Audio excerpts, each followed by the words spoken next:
వయసులో ఒక తండ్రి తమ కన్న తల్లిని హత్య చేస్తాడని ఎవరైనా ఊహిస్తారా? తల్లి గుండెపోటుతో మరణించిందని చెబితే ఎదిగిన ఆ పిల్లలిద్దరూ నిజమేనని నమ్మారు. అకస్మాత్తుగా తల్లిని కోల్పోయామని తల్లడిల్లారు. కానీ 9 నెలల తర్వాత దారుణ విషయం బయటపడింది.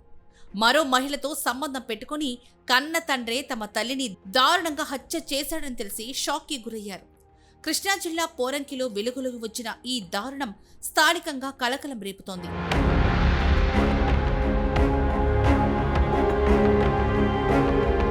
అక్రమ సంబంధానికి అడ్డుగా ఉందని ప్రియురాలితో కలిసి భార్యను హత్య చేశాడు.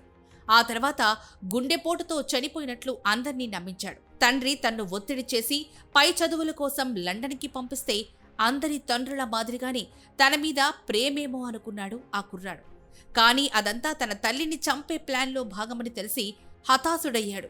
తల్లి చనిపోయిన తర్వాత కూడా తండ్రి సంతోషంగా ఉండడంతో అనుమానం వచ్చి ఆయన ఫోన్ చెక్ చేయగా సంచలన విషయాలు తెలిసాయి. ఏం చెయ్యాలో తెలియక వారిద్దరు కొన్ని రోజుల పాటు తమలో తామే కుమిలిపోయారు. ఆ తర్వాత మేనమామలకు చెప్పుకున్నారు. నేను ముక్కాంల తేజశ్రీ. నేను హైదరాబాద్లో సాఫ్ట్వేర్ ఉద్యోగం చేస్తాను. మా తమ్ముడు ముక్కాంల నగేష్ బాబు. తను లండన్లో ఎడ్యుకేషన్ కోసం వెళ్ళాడు. అయితే మా అమ్మగారు మే 19, 2025లో మరణించారు. ఆ విషయం తెలిసి నేను హైదరాబాద్ నుండి ఆ రోజు రావడం జరిగింది. మా తమ్ముడు నెక్స్ట్ డే లండన్ నుండి బయలుదేరి రావడం జరిగింది. అయితే నార్మల్గా ఎలా అయితే కార్యక్రమాలు జరుగుతాయో అలానే కార్యక్రమాలు జరిగాయి. జరిగిన తర్వాత కొంతకాలంకి మా నాన్నగారు ముక్కాంల ప్రసాద్ చౌదరి ఆయన బిహేవియర్లో మాకు కొంచెం చేంజ్ రావడం గమనించి ఆయన మా అమ్మగారు చనిపోయిన తర్వాత కూడా ఆయన సంతోషంగా ఉండడం, వేరే వాళ్ళతో కాల్స్ కొంచెం ఎక్కువ టైం మాట్లాడడం, ఇలాంటి కొన్ని బిహేవియరల్ చేంజెస్ మేము గమనించి ఒకరోజు మా తమ్ముడు మా నాన్నగారి ఫోన్ చెక్ చేయడం జరిగింది. చెక్ చేస్తే ఆ ఫోన్లో మాకు చాలా దారుణమైన నిజాలు బయటపడ్డాయి. ఆకునూరు ఝాన్సీ అండ్ మా నాన్నగారు ఇద్దరు కలిసి మా అమ్మగారిని ఎలా చంపాలి అనే కుట్రకి ప్లాన్ చేసి ఝాన్సీ చెప్పే ఇన్స్ట్రక్షన్స్పై ఎలా చంపాలో అలా చేశాడు. సో ఆ తర్వాత మాకు అర్థమైంది ఇది న్యాచురల్ డెత్ కాదు, చాలా దారుణమైన హత్య అని. ఆ తర్వాత మా తమ్ముడిని లండన్ వెళ్ళిపోమని చాలా ఫోర్స్ చేశాడు. మా తమ్ముడిని కూడా ఇలా లండన్లో చంపాలి అని ప్లాన్ చేశాడు. మాకు ఆ రికార్డింగ్ కూడా విన్న తర్వాత మాకు చాలా భయం వేసింది. కొంతకాలం తర్వాత ఇది మాకు అసలు ఎలా తీసుకోవాలో అర్థం కాలేదు. ఇది ఎవరికి చెప్పాలో ఎలా చెప్పాలో మాకు తెలియలేదు. కొంతకాలం తర్వాత మేము మా బంధువులకి చెప్పుకున్నాము, మా మేనమామలకి, మా అమ్మమ్మ తాత వాళ్ళకి చెప్పుకున్నాము. చెప్తే వాళ్ళు ఇది చాలా దారుణమైన హత్య అని చెప్పి మేము సరే ఇది కంప్లైంట్ ఇద్దాము అని అనుకొని మేము పోలీస్ స్టేషన్కి వెళ్ళి కంప్లైంట్ ఇద్దాం అనుకున్నాము. అయితే పోలీస్ స్టేషన్లో వాళ్ళు అంతగా మాకు రియాక్ట్ అవ్వలేదు.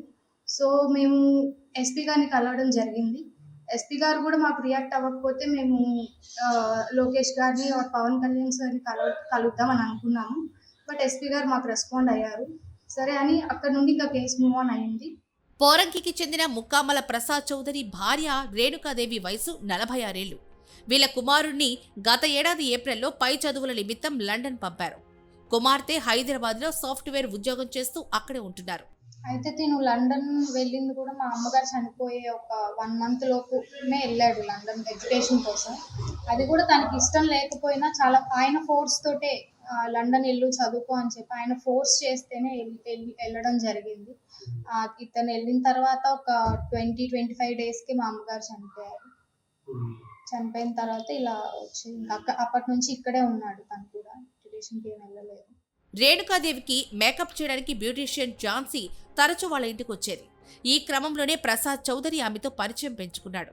ఈ పరిచయం కాస్త వివాహేతర సంబంధానికి దారితీసింది. రేణుకాదేవి అడ్డు తొలగించుకోవాలని ప్రసాద్ ఝాన్సీ కలిసి ప్రణాళిక రచించారు.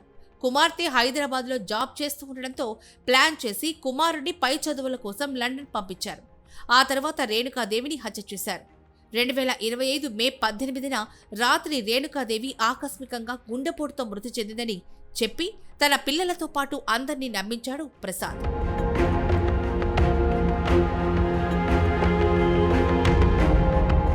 తల్లి చనిపోయిన తర్వాత కొన్ని రోజుల పాటు ఇంట్లో ఉన్న కుమారుడికి తండ్రి ప్రవర్తన మీద అనుమానం వచ్చింది. అర్ధరాత్రి తండ్రి పడుకున్న తర్వాత ఆయన సెల్ ఫోన్ తీసుకుని కాల్ రికార్డ్స్ చూశాడు. మరో మహిళతో తన తండ్రి జరిపిన ఫోన్ సంభాషణలకు సంబంధించిన వాయిస్ రికార్డులు గమనించాడు. ఆ తర్వాత తన తల్లిది సహజ మరణం కాదని తండ్రి రాసిన మరణ శాస్త్రమును తెలుసుకుని కుమిలిపోయాడు.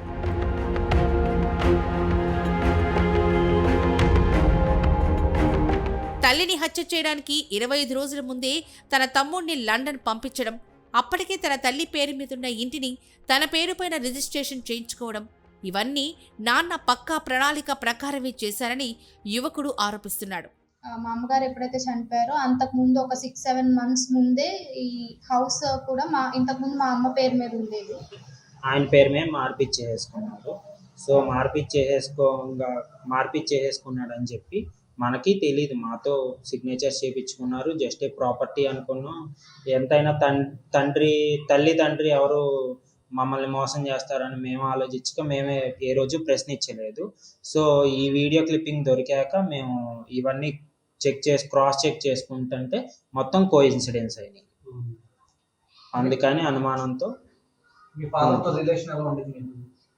బాగానే ఉండేది. ఎవరికి బాగానే ఉండేవాళ్ళు, నటించారు. అది మాకు అర్థం కాల. తండ్రే కదా, ఎప్పుడు ఉండేలానే ఉండేవాళ్ళు కానీ నటించారు. ఇప్పుడు ఆ వీడియోలో కూడా మీరు విన్నారు కదా. అదండి, మీ మీడియా వల్ల కానీ అందరి వల్ల మాకు హెల్ప్ కావాలి. మాకు మా నాన్నగారితో భయం ఉంది. మా అమ్మని కోల్పోగా మేము బాధపడుతున్నాము, చాలా బాధపడుతున్నాం. మీడియా వాళ్ళు కానీ పోలీస్ తరపున కానీ అందరూ మాకు సపోర్ట్ చేసి మా వెనకాల నుంచొని మా నాన్నగారికి శిక్ష పడాల్సిందిగా కోరుకుంటున్నాం. తాము పోలీసులకు ఫిర్యాదు చేసిన విషయం తెలిసిన తర్వాత ఆస్తిలో వాటా రాసిస్తానని, కేసు విత్డ్రా చేసుకోవాలని తమను తొలుత బతిమలాడారని, ఆ తర్వాత బెదిరించారని కుమారుడు కుమార్తె చెప్తున్నారు. జనవరి 13న పోలీసులు నిందితులు ప్రసాద్, ఝాన్సీని అరెస్ట్ చేశారు.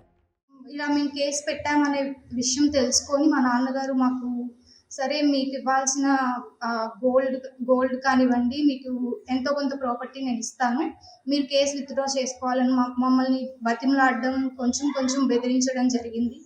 మాకైతే చాలా భయం వేసింది ఆయన బిహేవియర్ పట్ల. సరే అని చెప్పి మేము ఇంకా ఆయన తీసుకెళ్ళి మాకు కొంత ప్రాపర్టీ అది ఇలా కేసు పెట్టామని తెలిసి ఆయన ఇనిషియేటివ్ తీసుకొని మాకు కొంత ప్రాపర్టీ రాసిచ్చారు. ఎంత రాశారు ఏంటి అనేది మాకు ఐడియా లేదు. సో మేము కూడా ఇంకా సరే ఇది ప్రాపర్టీ రాసిచ్చారు కదా, మేము కూడా విత్డ్రా చేసుకుందాం కేసు అని అనుకున్నాము. ఈలోగా అరెస్ట్ అయ్యి పోలీస్ వాళ్ళు ఆయన్ని ఇంటికి తీసుకురావడం జరిగింది. అప్పుడు మాకు అర్థమైంది, ఓకే ఇంకా అరెస్ట్ చేశారు అని. ఇంకా అరెస్ట్ చేసిన తర్వాత వాళ్ళ ప్రొసీజర్స్ ప్రకారం వాళ్ళు సీన్ రీక్రియేట్ చేసుకొని ఎలా చేశారు ఏంటి అనే ఇంట్రాగేషన్స్ చేసుకొని ఆయన అరెస్ట్ చేయడం జరిగింది. ఇలా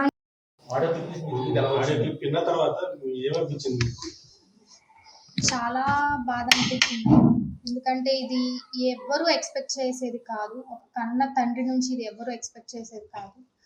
అలాంటిది ఎవరితోనూ ఇల్లీగల్ అటాచ్మెంట్ పెట్టుకొని ఇంట్లో వాళ్ళని, కన్న తల్లినే ఇలా చేస్తారు అనేది ఎవ్వరూ ఎక్స్పెక్ట్ చేయలేదు. మేము అసలు చాలా కాలం వరకు దీని నుంచి బయటకు రాలేకపోయాము.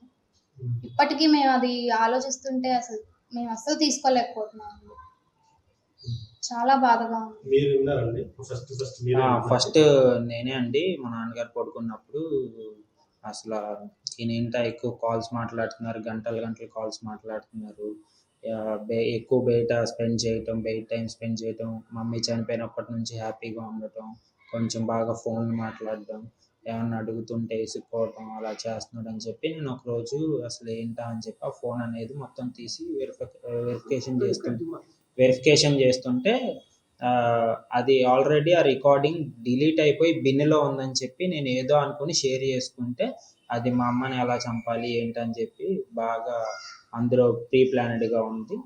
నేను తర్వాత విన్నాక మా అమ్మని చంపేశారు, చంపబడింది, చనిపోయింది కాదు, వీళ్ళు కావాలని చంపేశారని చెప్పి మాకు అర్థమైంది.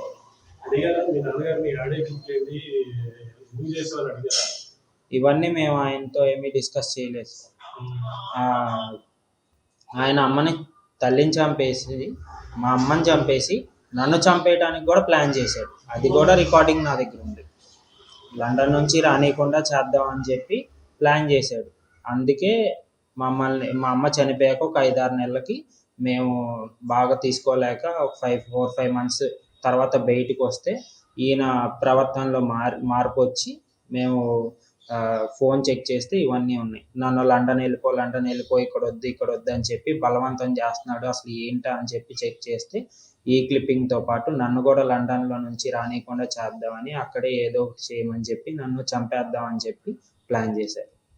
మీ అమ్మగారిని అంటే ఇప్పుడు అక్కడ సంబంధం ఉంది కాబట్టి మిమ్మల్ని ఎందుకు? మరి నన్ను నేను ఒక్కనే ఇంట్లో కొడుకుగా గట్టిగా అడిగేది తండ్రిని మాత్రమే కదా. కూతురు ఎలాగూ కొంచెం మాట్లాడలేరు, కొంచెం భయపడతారు, కొంచెం గట్టిగా నిలబడేదంటే కొడుకు ఒక్కళ్ళే కాబట్టి, సో కొడుకుని కూడా రానికుండా చేస్తే వాళ్ళిద్దరు ఇక్కడే ఉండి ఎంజాయ్ చేసుకుంటా ఉండొచ్చు. అదే కొడుకు పక్కన ఉన్నప్పుడు ఎంజాయ్ చేయడానికి కుదరదు కదా, ఫ్రీగా ఎంజాయ్ చేయలేరు. కొడుకు ఇంటి దగ్గర ఉంటే ఏదో ఒకటి చేస్తాడు, మా అమ్మ చనిపోయాక మనోడు హ్యాపీగా ఉన్నాడని చెప్పి వాళ్ళు ఆలోచిస్తారు. కాబట్టి అందుకని చెప్పి నన్ను కూడా లండన్ నుంచి రానియకుండా అక్కడే ఏదో ఒకటి చేసేద్దాం అని చెప్పి ప్లాన్ చేశాను.